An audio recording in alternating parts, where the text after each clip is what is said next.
Hello, greetings, namaste and Jai Hind. Here I am, Ishan Katara at your service.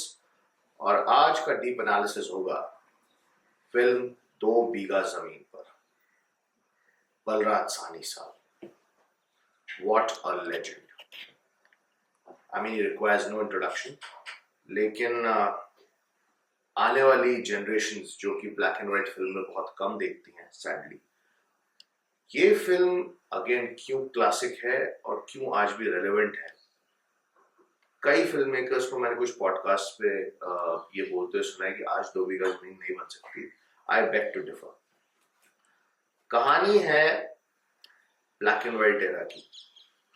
India बस आजाद हुआ है, industrialisation अपने चरम पर है और एक 3 लोगों का परिवार है गांव, जो कि बेसिकली संक्षिप्त में, और जमींदारी और रियोतवारी सिस्टम तो बंगाल के किसी छोटे से प्रांत की कहानी है, जहां से बलराज साहनी साहब जो किसान है, उनकी 2 बीघा जमीन है पुश्तैनी, लेकिन वहां पे एक बहुत बड़ी फैक्ट्री डालना चाहता है एक जमींदार एक शहर के इंडस्ट्रियलिस्ट के साथ मिलके। और जैसे कि बेचारे इलिटरेसी और अनपढ़ बेचारे किसानों का जो एक्सप्लॉयटेशन हमने जो होता ही रहा है और आज भी हो ही रहा है, तो लिख पढ़ नहीं पाते, उनकी कैसे हिसाब किताब में हेर फेर करके वो एक पर्टिकुलर रकम बताते हैं कि भैया बारिश नहीं हो पा रही है, ये वो, तो तुमने कर्जा चुकाया, इतना तुम्हें चुकाना है और ब्याज चढ़ता जा रहा है, कर करके उसको उल्लू बनाता है वो जमींदार और इंडस्ट्रियलिस्ट। और बेसिकली कहता है कि ये जमीन तुमको अब खाली करनी पड़ेगी और हम जब्त करेंगे इसको, क्योंकि तुम कर्जा नहीं चुका पाए, तुमसे पहले तुम्हारे पिताजी।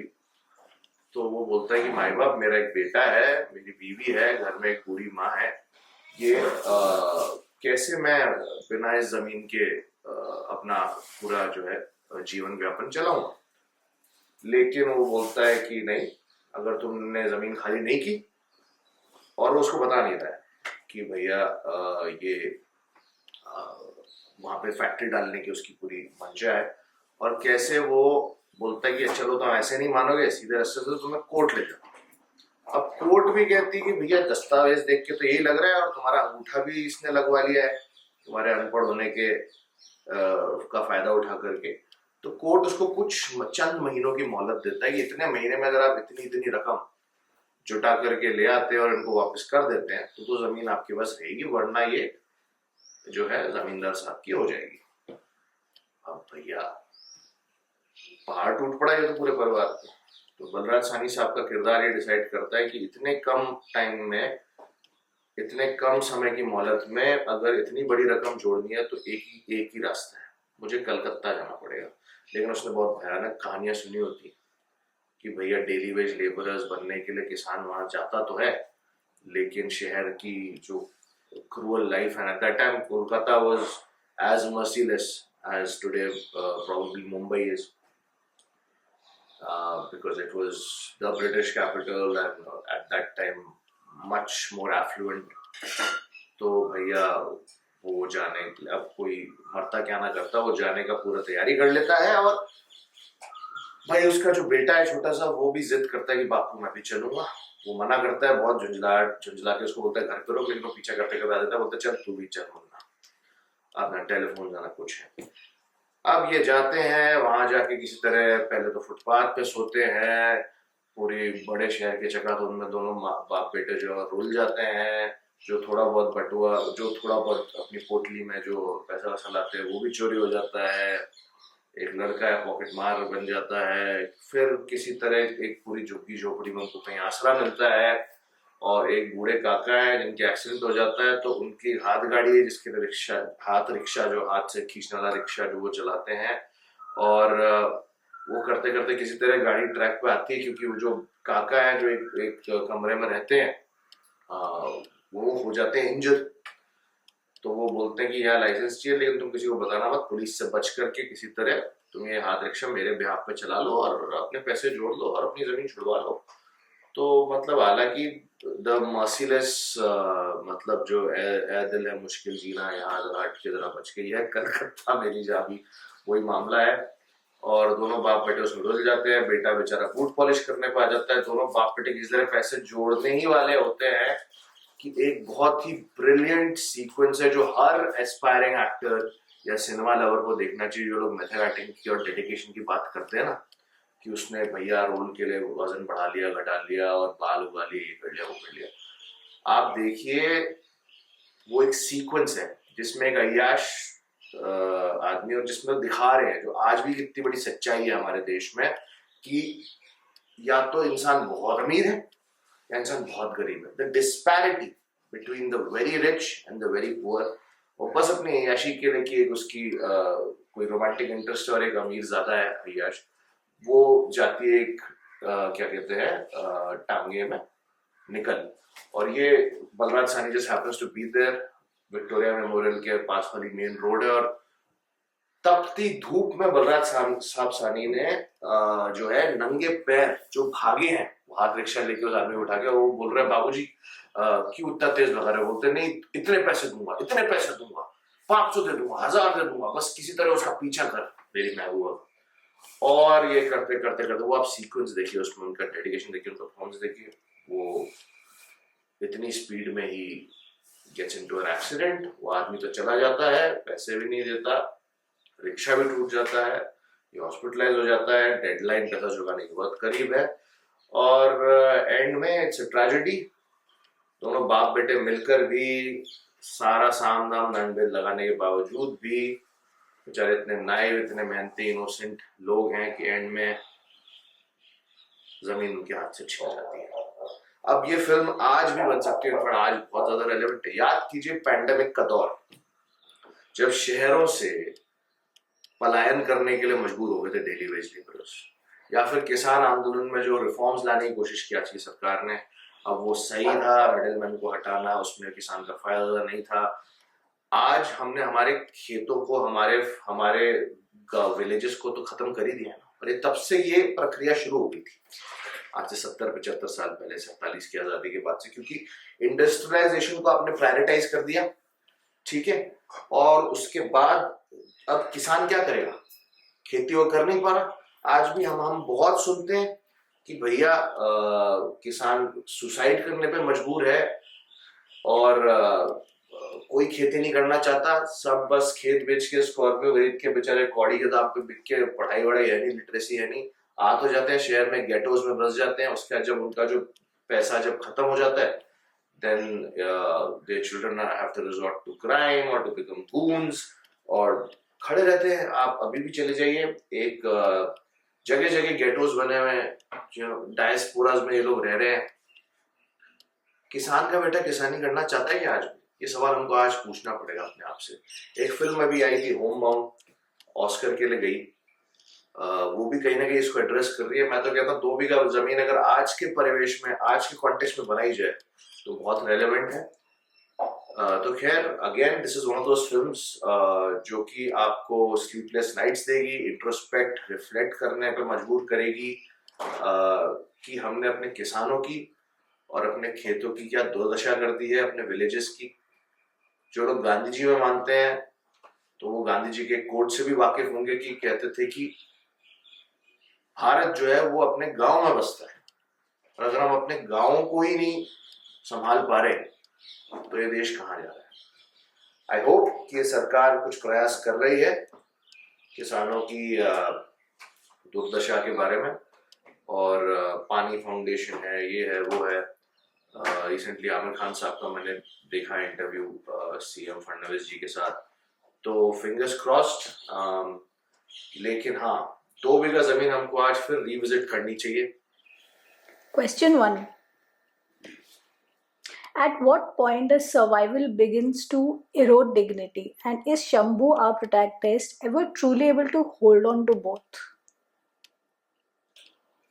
At what point does survival begin to erode his dignity? Interesting.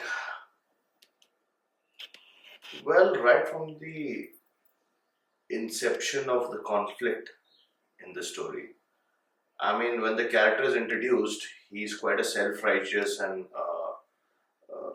filled with pride sort of a character. But the moment he realizes that he's actually trapped and helpless in front of the zamindar, his body language completely changes. The moment he realizes that he owes a debt, initially he gets a little furious and tries to stand up for himself.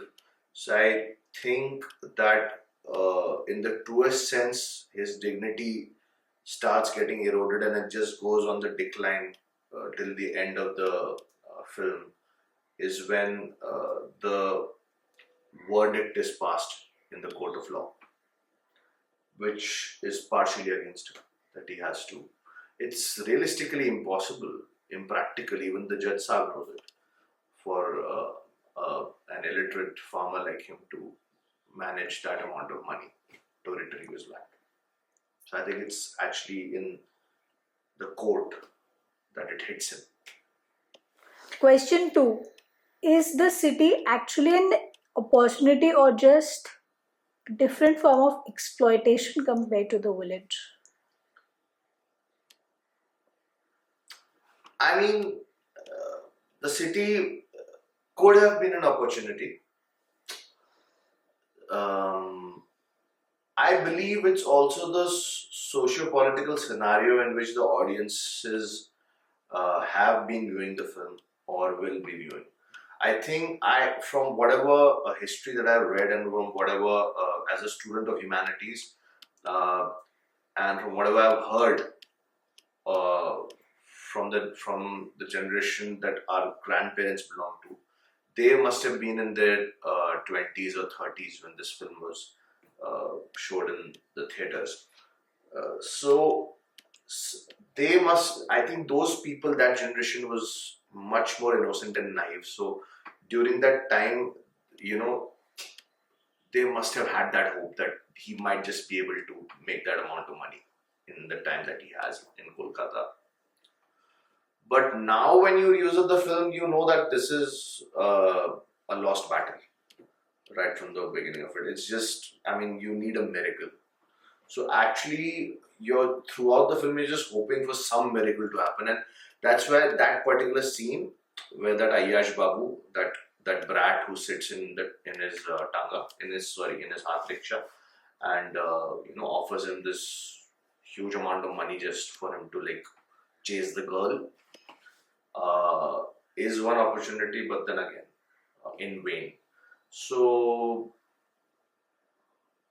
for anyone, even today, if for someone who's been brought up in a tier 2, tier 3, or a small town, even forget village, even a small town boy or a girl, when they come to a big city like Mumbai or Bangalore or even Pune for that matter, I think it takes them a bit of time. So had he had a longer span of time, probably 5 years instead of 3-4 months, then it could have been an opportunity. But it's just another form of exploitation, and we know that right from the beginning of it, it's a lost battle for him. Yeah. Question 3. Does the film show that hard work leads to success, or the system is designed to keep the poor trapped?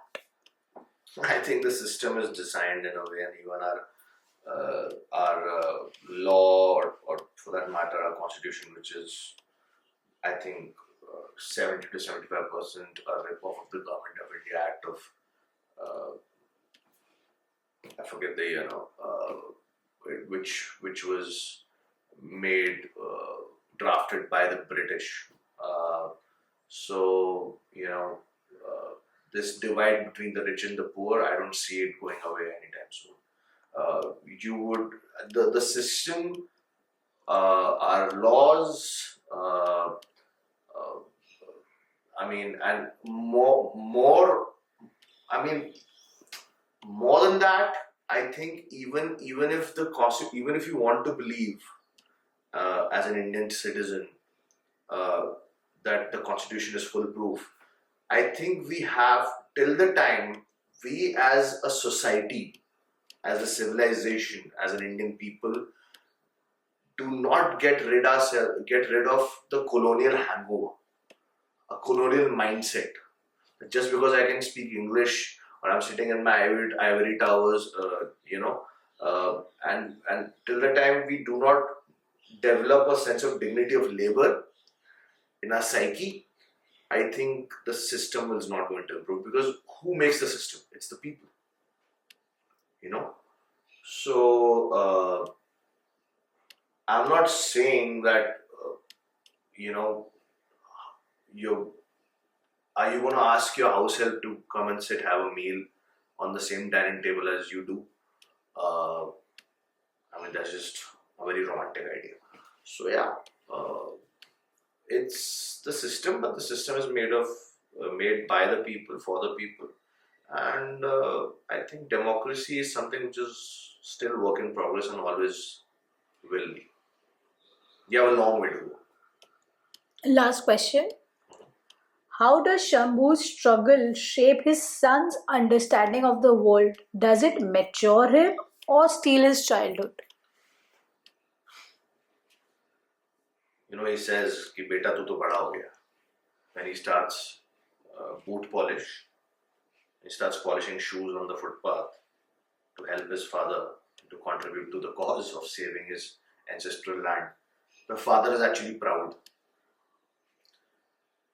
I mean, come on.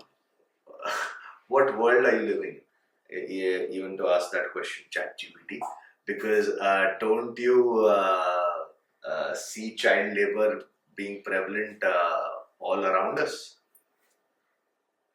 Huh? Have you not seen children doing fatka, pocha, wiping your dinner table at dhabas or at some like low budget hotels or motels or lodges? So yeah, child labor is still very prevalent. So it's, I mean, a lot of childhoods are still being stolen. Forget about the black and white era even today. It's again all interrelated. Socio-economically, socio-politically, socio-economically. It's all interrelated.